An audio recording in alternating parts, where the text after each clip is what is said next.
Welcome back into the Auburn Daily Show. I am Harrison Tarr at the Auburn Daily, joined today by Dylan Larck. How are you doing today, my man? I'm doing just dandy. Ready to talk about some transfer portal. I'm glad you're ready to talk about the portal because that is what today's show is going to be all about. Lance Dahl wrote up an article over at the auburndaily.com earlier today about ranking the top 3 positions of need for the Auburn Tigers in 2023 and their football program through the transfer portal. We've got a slew of commitments to talk about. I guess a slew being 3, Dylan, and then we'll jump into positions of need and a couple of swings and misses as kind of an arc segue there. So I'm ready to get this show on the road. Excited to be here, Dill. Let's get rocking and rolling. What do you say? Let's get it. If you want to talk about the first one, with Dylan Wade, offensive tackle coming from Tulsa, who's the number 2 offensive tackle in the transfer portal. He's a big boy. He's one of those big boys up front, and I think he has the potential to be an immediate starter for Auburn. I mean, big need right then and there. I think that Zach Blackerby. How about Lance Dahl? Let's carry on with that. And I'll let you. I'm gonna build on this and then let you talk Elijah McAllister as well, if that's okay with you. I think Lance brought up a great point, and we're gonna get down to the positions of need here in a moment. But I don't think that there's such thing as too many guys in that offensive line to go get this offseason for Auburn, regardless of if that's through the portal or through high school commitments. I think that a lot of us assume that this is not a done deal, that Auburn would like to add as many as they possibly can. Dylan Wade was a great starting point, and there's a clear connection from Tulsa to Auburn, and I think that you and I just have discussed that in the past. So great fit for the Tigers, like you said. Frame is remarkable. And the number 2 number 2 or second ranked offensive tackle in the transfer portal. Take your pick on how you wanted me to say that. Let's see. Looking at the size, he is 6'4", 290 pounds. And later on, we'll talk about another guy later on in the show who is about the same size, but is actually heavier than Dylan Wade is, and potentially could also see himself getting in the starting job later on. But yeah, Dylan Wade, big boy. And if you know who our offensive coordinator is, Mr. Coach Phillip with 1L, immediately recruited his best offensive lineman from his former team. So yeah, it was a huge pickup. Auburn needs all the offensive linemen they can get. I mean, fill up this entire roster with offensive linemen. Sure, absolutely. And to kind of keep things moving, transitioning from one side of the ball to the other side of the ball, if you're ready to go, and that's okay with you, Dylan. Continuing to talk about key pickups for Auburn and I guess transfer portal pickups in general. Take a look at the 3-star edge Elijah McAllister out of Vanderbilt, and I like this fit a lot. I know that Blackerby sings songs of McAllister's praise, and I'm curious to pick your brain here, Dylan, specifically about the value in bringing in someone with SEC reps from coming off the edge. So Auburn is losing 2 big defensive players in Colby Wooden and Derek Hall, also edge rushers who have been on this team for quite a while. Elijah McAllister is coming in for his 5th or 6th season. I don't know it by heart right now, but you bring a guy who has the SEC experience and is also a veteran, and he also is a former teammate of strong safety Donovan Kaufman. So the chemistry there is there between an edge rusher and the safety, but bringing in an aged, I make him sound very, very old. He's probably no more older than us. He's the same high school graduation class as us, Dylan. He's class of 2018. True. So do you feel old yet? A little bit. So bringing in a veteran defensive lineman or edge rusher, whichever one you want to call him, it's huge. He's 6'6", 261 pounds. He's has a wide frame. He can make the tackles. He does not miss many tackles. I know Vanderbilt is not really seen as the best team in the world, but I think he was one of the high points of this Vanderbilt defense who was kind of picked on a little bit, but I think it's a huge pickup. Again, don't let the stars confuse you. It has experience, and it's a huge get for this Auburn defense. I also think to kind of segue and wrap up the conversation around Elijah McAllister, I think it's also very valuable to bring in someone with SEC specifically experience, seeing SEC offenses on a routine basis. I think that you plug in McAllister at Auburn, and I think he simply just gets better. I think so with that being said, continuing on with the commitments that Auburn has landed and inked, the best name in the Auburn recruiting class, Rivaldo Fairweather, tight end out of FIU. I'm very excited about his potential at Auburn, and his tape speaks for itself. 6'5", 245, out of Lauderhill, Florida. Rivaldo Fairweather out of Lauderhill, Florida. That is just the most beautiful mouthful I've ever heard, and I want him to never change. But Dylan, I'm excited at this I guess bolster of a tight end room that I think you and I we've spoke a lot about this offseason, being very, very encouraged by when you look at well, obviously you've got Fairweather. Now you look at what does this mean for Luke Deal? What does this mean for Tyler Fromm? And what does this mean for your boy Landon King, who we think is kind of a wide receiver, tight end, do it all, go get the ball kind of guy. So I'm curious to pick your brain here on the Fairweather addition, and then I guess we'll truck on into the positions of need or swings and misses rather. All right, so Rivaldo Fairweather, 6'5", 210 pounds. If you like Landon King, you're going to love Rivaldo Fairweather. Fairweather has the same kind of play style as Landon King, so you can expect those two to mesh off each other very well, especially with a Hugh Freeze offense that has been known to put tight ends in the league. Dawson Knox from Ole Miss and Evan Ingram, who is also from Ole Miss, who is on the Jacksonville Jaguars now. Hugh Freeze knows how to develop quarterbacks and knows how to develop tight ends. And with Rivaldo Fairweather and Landon King on the same team, I mean, I don't know how much more dangerous an offense can get. I don't know. I mean, Rivaldo Fairweather is fast. Landon King is fast. They both don't like to drop the ball. They are both smooth route runners. I mean, everything about this screams NCAA 14, awesome team to play with those two boys on each side of the O-line. Absolutely. I couldn't agree more. And I think Coach Hugh Freeze would probably be in your camp and in your corner saying that. Now, before we get into the positions, the three key positions of need that I think, Dylan, you and I talked about before we got on this, I think Lance hit the nail on the head here. And I think if you've not given it a read yet, we will link the article in the description. So make sure you go check that out and see what Lance had to say on that front. But before we get there, let's talk about a little bit about swings and misses in the transfer portal. Namingly came out yesterday. Let's see, today's Wednesday, so yesterday's Tuesday. Yes, came out yesterday. The former Mississippi State running back Dylan Johnson was going to be taking his talents to the West Coast. He will be playing for the Washington Huskies, UW. And I think this was a target a lot of Auburn people, Dylan, and you chime in after this. A lot of people thought might be coming to the Plains. I mean, you talked on multiple occasions. I brought it up a few podcasts ago on our other podcast, College Loop, that Auburn could be in the market for a running back. You're losing Tate Bigsby, so you kind of want another running back in that same room. You know, you're bringing in Jeremiah Cobb eventually. You're bringing Damari Alston's returning. You have Jarquez Hunter. But really, you just want another back with more experience than Damari Alston or Jeremiah Cobb would have. I don't think Cobb's going to get that many snaps this season. So I think Dylan Johnson would have fit right in with Jarquez. But him going to Washington, I speak for Washington. They're getting a great running back, and that offense is going to be possibly even better than it was this year. I think you'd like to think so. And this, I don't think this was a detrimental swing and miss to Auburn. I don't know that running back's a very high position that I've been seriously adamant that the Tigers need to go out and get. It would have been a fun get or not fun, but a good addition. But I don't think you're any necessarily worse off without Dylan Johnson. So that being said, Dylan, take your pick and pick your poison on the next swing and miss before we transfer into some other positions that we're gonna talk about, positions of need. Let's talk about Ra Thomas, wide receiver from Mississippi State. And he has committed to the University of Georgia. This is a wide receiver that a lot of Auburn fans thought we were going to get, and I think it comes along the same side as with Grayson McCall. I think a lot of Auburn fans can agree that if we would have got Grayson McCall, we could have and would have gotten Ra. Sure. But Ra, it was the best receiver on Mississippi State's air raid last season, and he would have been a immediate wide receiver one for Auburn this year, more than likely. But then again, Grayson McCall didn't work out well. Who's probably our next swing and miss to talk about for a little bit.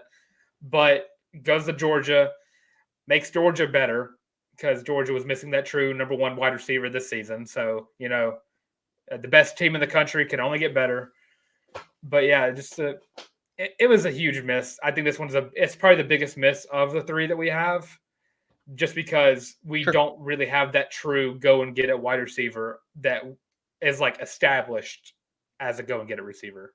And I think you and Lance keyed in on that just a little bit on Monday's episode here at the Auburn Daily Show, and I think Lance brought up a really good point. This receiving room is deep, and there's a lot of exciting talent in it, but Auburn still lacks that one go get the ball possession receiver, possession over either route running or speed, whatever may have you.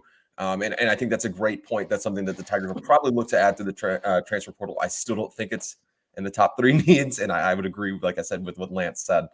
And you touched a little bit on Grayson McCall on if you want to call that a swing and miss. I guess the entire country swung and missed on that one.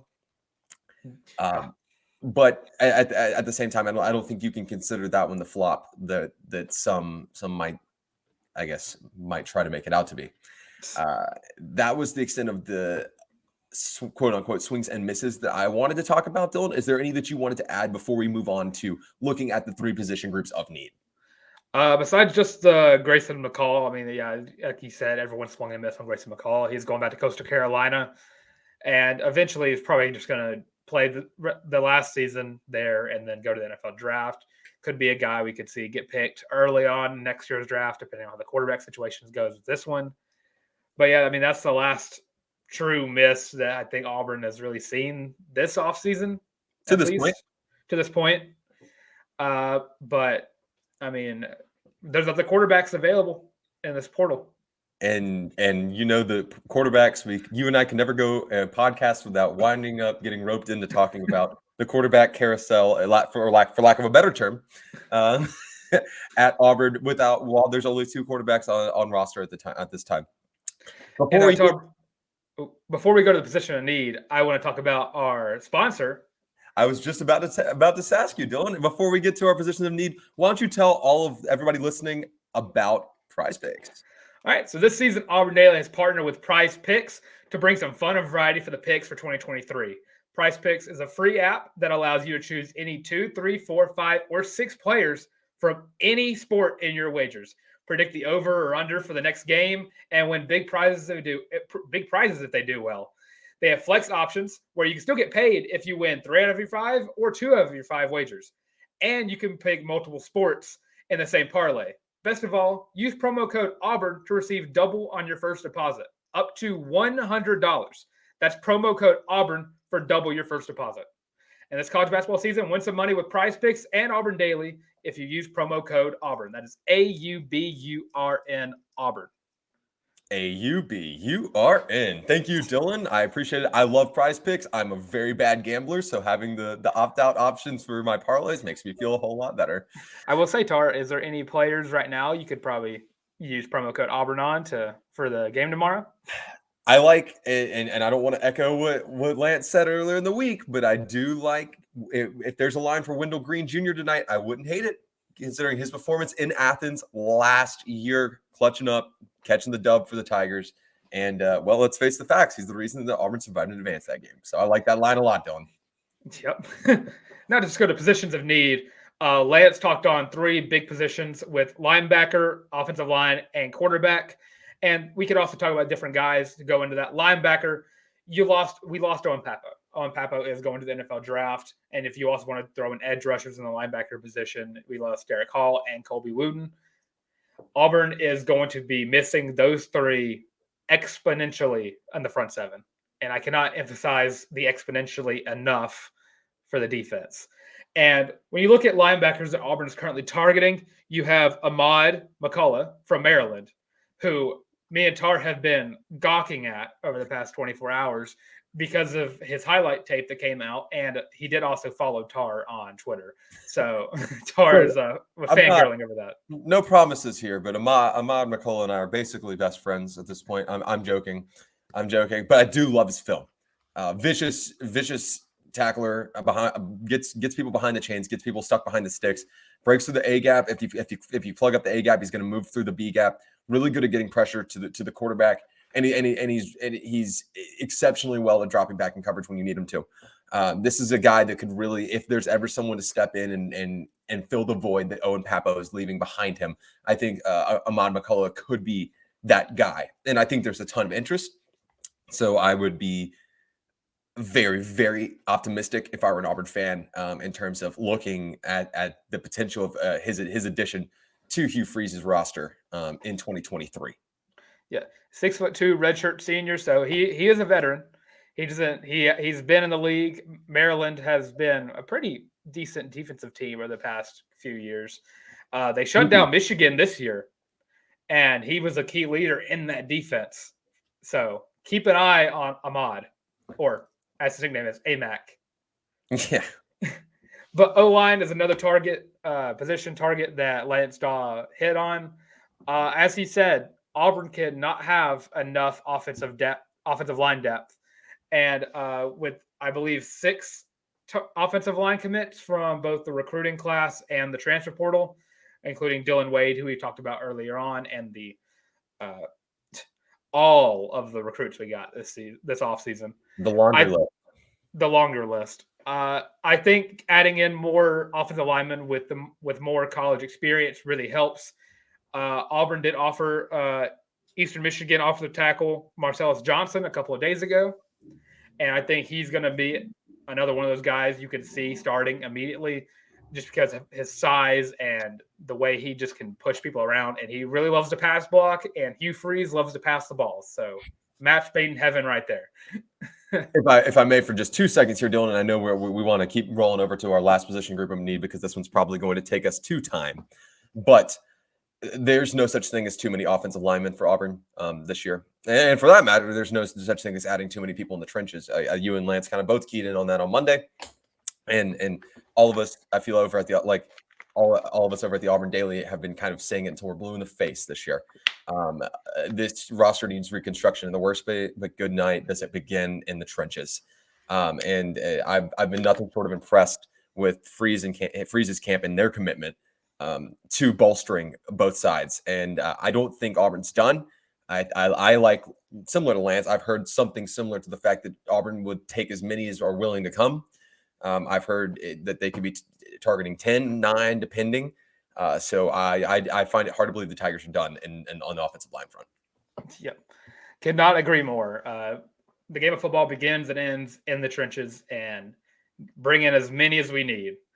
And going to our last position of need that Lance touched on, the quarterback position. We are very thin in our quarterback room. I don't think TJ Finley is going to be returning to the roster. Holden Jariner, his future is in the balance based on what we do this offseason. And Zach Calzada is off to Georgia Tech. And, of course, we lost Sawyer Pate to graduation. Or did he transfer? Was it? I think Sawyer Pate. Sawyer Pate into the transfer portal. Sawyer Pate to the transfer portal. So now it comes down to bringing in another veteran quarterback to kind of help mold and develop Robbie Ashford. And 2 guys who have been talked about immensely by the Auburn Daily, me and Tarr, everyone in the Auburn Twitter sphere, Spencer Sanders. Yeah, Spencer Sanders and Michael Pratt from Tulane have been the 2 top guys on everyone's radar for who's going to be in this quarterback room come the spring. So Tarr, just talk about it a lot. You and I talk about this all the time, Dylan. I'm going to grab Sanders. I'm going to let you talk Michael Pratt, and then we'll wrap this thing up and let these people enjoy the rest of their Wednesday evening. But I think it's a 2-horse race now, and who knows if another one emerges. You and I have been kind of passing the Tylenol back and forth with how big the migraine's been getting with the Auburn quarterback situation. I personally think that Spencer Sanders has a very real opportunity to be at Auburn next year.